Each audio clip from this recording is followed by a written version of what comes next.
I mean, there's a false assumption about science operating here.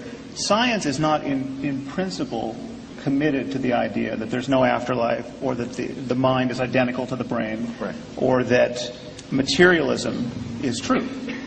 Science is completely open to whatever in fact is true. And if it's true that the consciousness is being run like software on the brain and can, by virtue of ectoplasm or something else we don't understand, can be dissociated from the brain at death, that would be part of our growing scientific understanding of the world if we could discover it. Now, and there are ways we could in fact discover that if it were true. The problem is there are very good reasons to think it's not true.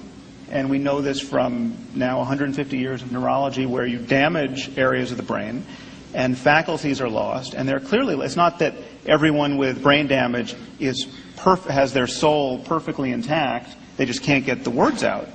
This is everything about your mind can be damaged by damaging the brain. You can cease to recognize faces, you can cease to know the names of animals, but you still know the names of tools. I mean, the fragmentation in the way in which our mind is parcellated at the level of the brain is not at all intuitive, and there's a lot known about it. And what we're being asked to consider is that you damage one part of the brain, and the mind, something about the mind and subjectivity is lost. You damage another, and yet more is lost.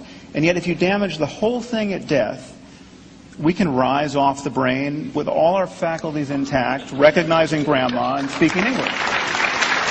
Now,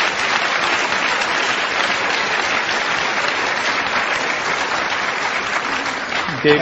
And I think a much more important point is, if everything you're saying about your religious orientation is true, because you're basically confessing a kind of scientific attitude toward the mysteries of subjectivity and what happens after death, then the usefulness of holding to these traditions and these first century books is I'm completely at a loss. I mean, it seems like you're in the wrong line of work. You should be a psychologist.